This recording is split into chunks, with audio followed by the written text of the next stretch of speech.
Carol Ann Dougherty was a happy-go-lucky little girl. She was an avid reader and a good child at both home and at school. In 1962, the 9-year-old was a 5th grade student at the school associated with her family's parish, St. Mark's Catholic Church. Carol Ann regularly rode her bike, a blue, white, and chrome Londoner racing bicycle, around her hometown of Bristol, Pennsylvania. She had received the bike on Christmas Day of 1961, which was the day after her 9th birthday. On October 22, 1962, she arrived home from school and changed out of her school uniform. Around 4 p.m., she left home on her bike to meet some of her friends at the Bristol Borough Free Library. Carol Ann had to return 2 books and was looking forward to checking out the next book in her favorite mystery series. She left home with enough time to stop at Tommy's Market to get a Coca-Cola and some penny candy. Carol Ann was last seen riding her bike on the sidewalk near St. Mark's Church. Dinner at the Dougherty house was always promptly at 4:45. Carol Ann's parents, Frank and Dorothy, were therefore concerned when she was not home in time to eat. They went out into the neighborhood to look for her. Dorothy found her daughter's bike parked outside of St. Mark's. It is believed that Carol Ann stopped at the church to say a prayer as she passed it, as the nuns at her school had encouraged their students to do. Dorothy did not find Carol Ann inside the church when she went inside, or when she went back to the church a short time later, as her search of the area continued. Frank went into the church looking for Carol Ann around 5:25 p.m. He did not find her in a pew saying her prayers.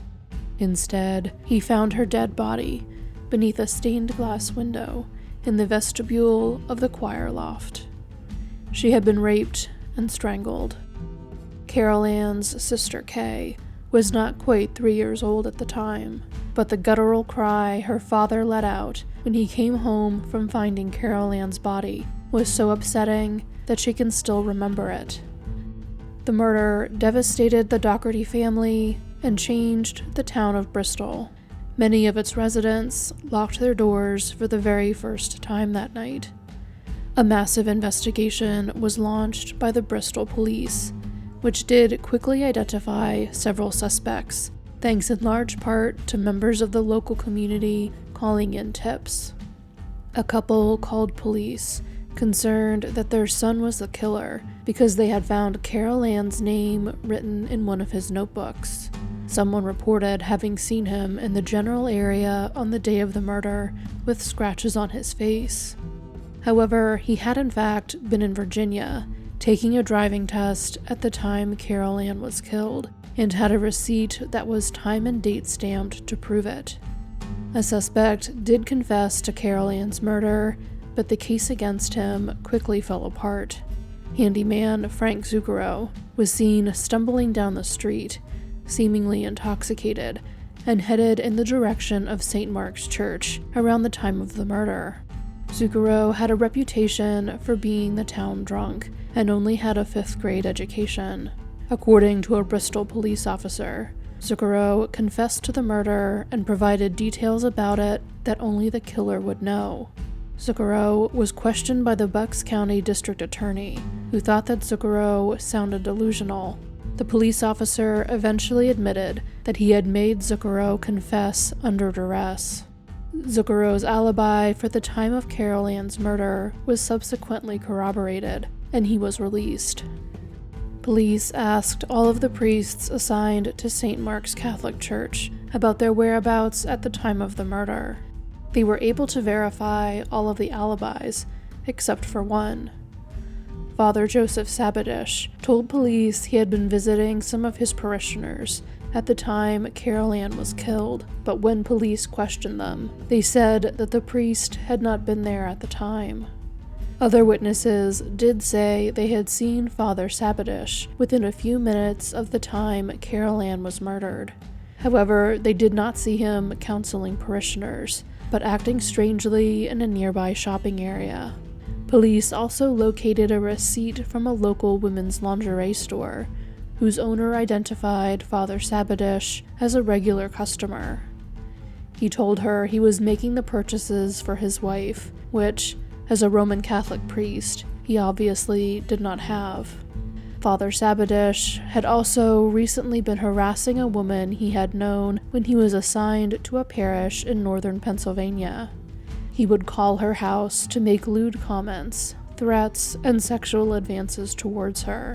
The woman's husband was able to record one of these phone calls and turned the tape over to Bristol police. Father Sabadish was interviewed multiple times by Bristol Police Chief Vincent Varigali about Carol Ann's case, which was not appreciated by church leadership. Monsignor Paul Baird, the pastor at St. Mark's, was furious about Father Sabadish being questioned, as well as the insinuation that the priest could be involved in Carol Ann's murder. He refused to allow Father Sabadish to be questioned any further. He then publicly confronted Chief Varigali while out on Mill Street in Bristol, screaming at him, "Varigali, you're a Catholic and you are persecuting Catholics with this investigation." An unintimidated Chief Varigali yelled back, "No, Father, I'm a cop trying to figure out who killed that little girl in your church." With Father Sabadish now being withheld from them by his superiors, police had to get creative with their efforts to further investigate him. Chief Varigali and another police officer followed the priest as he made his regular visits to parishioners, and eventually grabbed him off the street. They took him to the county courthouse, where he underwent a polygraph examination. He passed the exam and was released. Father Sabadish was assigned to numerous parishes in the following decades, and died in 1999. He was later labeled a predator priest by the Philadelphia District Attorney's Office. In 2005, he was on a list of Catholic priests credibly accused of sexual abuse, released following a grand jury investigation. Another suspect took several months to identify. A witness came forward reporting that they had seen a man with a distinctive facial scar outside of St. Mark's on the day Carol Ann was killed. In January of 1963, that man was identified as 24-year-old William Schrader. Schrader had been violent for almost his entire life. He was originally from Luzerne County, Pennsylvania, and he began acting violently when he was just 8 years old, when he hit a young girl in the face with a club. He was in and out of reform school until he joined the army at the age of 17. He was dishonorably discharged after just a year of service. Shortly after he left the army, Schrader shot at a man, was convicted of attempted murder, and incarcerated at Eastern State Penitentiary in Philadelphia. Schrader had moved to Bristol following his release from prison because he had a relative living there at the time. He often stayed at a center that housed transients in Bristol. At the time of Carol Ann's murder, he was living on Lincoln Avenue, just over a block away from St. Mark's Catholic Church. Schrader was brought in for questioning and denied any involvement with Carol Ann's murder. He told police that he had been working on the day of the murder and had not clocked out of his job at the Century Tool Company in Croydon until 4:30, the approximate time the witness said they had seen him outside the church. However, when police followed up on Schrader's alibi, they learned he had lied to them. Records showed that Schrader had clocked out of work at 1:58 p.m. on October 19, 1962, and did not return to work until October 24th, missing 3 scheduled shifts. When he was confronted with the evidence of his deceit, Schrader told police a new story, claiming that he had been installing a motor in his car at Gross's junkyard on October 22nd and 23rd. The owner of the junkyard could not recall if Schrader had actually been there on those days. His whereabouts at the time of the murder were unknown. Schrader provided a sample of his pubic hair and underwent a polygraph examination. After he passed the polygraph, he was released. Despite pursuing a number of promising suspects, investigators could not identify Carol Ann's killer or make an arrest. Carol Ann's parents never fully recovered from their daughter's death. Her mother, Dorothy, became emotionally withdrawn after her daughter's murder and passed away in 1975. Carol Ann's father, Frank, said in 1992 that he hoped he would live to see his daughter's killer identified. He lived until 2001, but, like his wife, he died without ever learning who had killed Carol Ann. Bristol Police Chief Vincent Faragalli was also haunted by the question of who had killed Carol Ann Dougherty. He kept her picture on his desk at the police station until he retired in 1979, and he then displayed it in his home. He considered Carol Ann's case to be the most devastating of his career, and was frustrated that his department never got the break they needed to solve the case. He passed away in January of 2001 at the age of 81. Investigators kept revisiting Carol Ann's case as the decades passed, but the case would not be formally solved for more than 60 years. On October 29, 2025, Bucks County District Attorney Jennifer Shorn announced that 2 days earlier, a judge had approved a 53-page report of the findings of the Bucks County Investigating Grand Jury, an anonymous grand jury comprised of randomly selected members of the public that is charged with examining evidence in cold cases in relation to the case of Carol Ann Dougherty.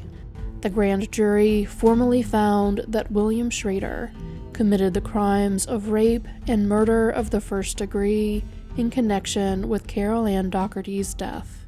According to the district attorney, the grand jury ultimately, independently, and collectively concluded that the investigation only allows the conclusion that William Schrader raped and murdered Carol Ann. Unfortunately, Schrader died in 2002 and could not be tried for these crimes. Based on the findings of the grand jury, however, the district attorney considers Carol Ann's case definitively concluded. After he was questioned about Carol Ann's murder and knew he was a suspect in the case, Schrader had fled Pennsylvania. He went first to Florida, and then to various locations in Louisiana and Texas, committing various criminal acts throughout his travels. He ultimately settled in Terrebonne Parish, Louisiana, and continued his criminal career. Schrader married a woman he met through her adult son, who had been incarcerated at the same Louisiana correctional facility as Schrader. Schrader's wife also had 2 daughters, both of whom had special needs. One daughter was an adult, and the other was a minor. Schrader began sexually abusing both of his stepdaughters, and eventually conceived a child with one of them. He began abusing that child, his own biological daughter, around the time she turned 8. More victims were brought into the household for Schrader to abuse. Schrader and his wife adopted a 2-year-old little girl, and they allowed a 12-year-old girl who had been their neighbor, Catherine Smith, to move in with them as a foster child, only for Schrader to target her as well. On Halloween night of 1970, Schrader physically assaulted his wife after they got into an argument, which led to her adult son, his stepson, kicking him out of the house. As Schrader gathered his things before he left, he told his family, quote, "I'm coming back and I'm going to burn the house down and kill all the bitches inside it," end quote. Later that same night, a fire broke out in the house. All of the adults inside escaped, but some of the children did not. Schrader's 2-year-old adopted daughter was later found alive inside the house, but she only survived because Catherine Smith had used her own body to protect her from the flames. Catherine died, saving her little foster sister. The 2-year-old would go on to be abused by Schrader, her adoptive father, as she got older. Years after the fire, members of Schrader's family finally came forward with information about it. Schrader was convicted of arson and manslaughter in connection with the death of 12-year-old Catherine Smith in 1985, 15 years after she was killed. He was sentenced to 21 years in prison. He died in prison at the age of 64 in 2002. Circumstantial evidence had been building up against Schrader in Carol Ann's case after he left Pennsylvania. A few years after Carol Ann's murder, one of Schrader's friends admitted that he had also seen Schrader outside of the church on the day of the murder. Police also learned that Schrader smoked Lucky Strike cigarettes. Cigarettes of that brand had been found at the crime scene. These details were not enough to charge Schrader with a crime, however. Police did continue investigating Schrader in connection with the murder of Carol Ann Dougherty. Schrader underwent polygraph examinations in relation to the case in 1985 and in 1993. He failed both of them, with the examiners who administered the tests concluding that Schrader had been attempting deception.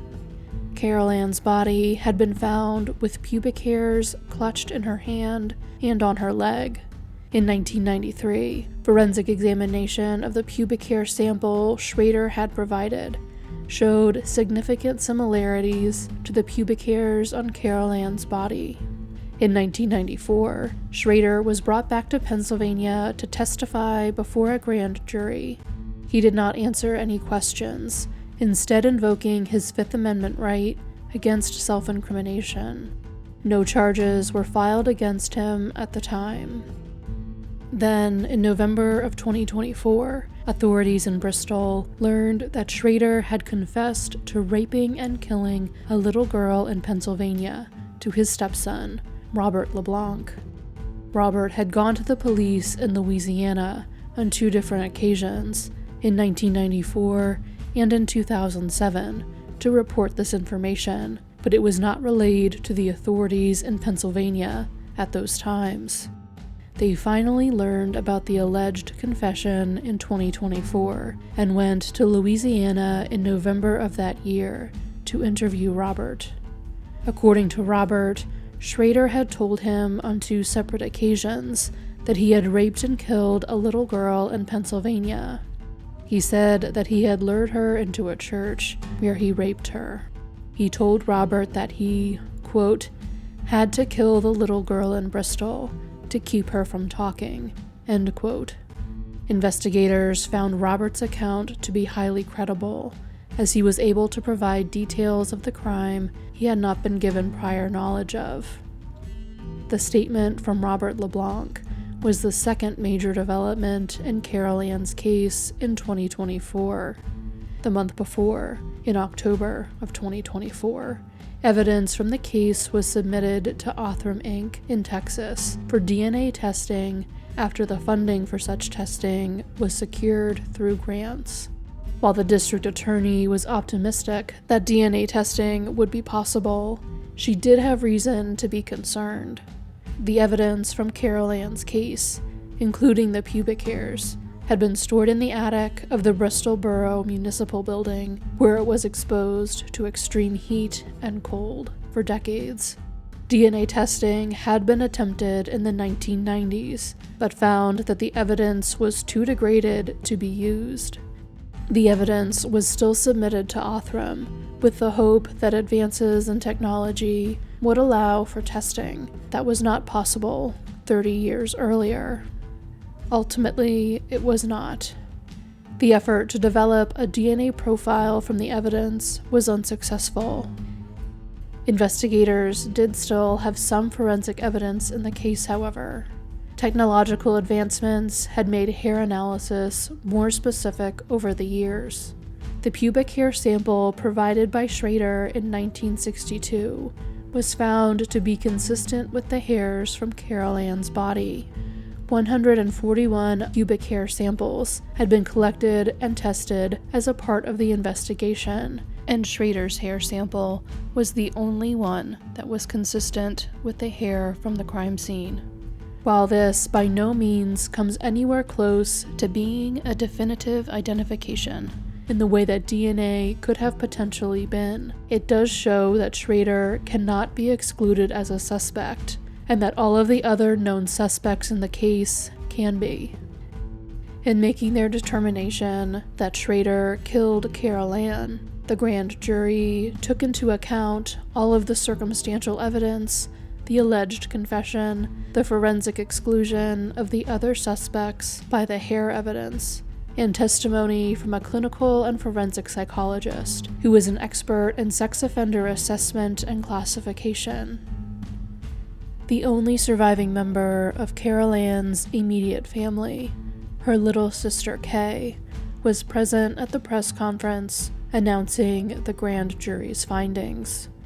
In a statement, she thanked members of law enforcement and the media for their persistence in continuing to work on her sister's case over the decades, and also said, "Though nothing can bring Carol back, we can finally let her rest in peace, knowing that her story has been told, her truth revealed, and her memory honored."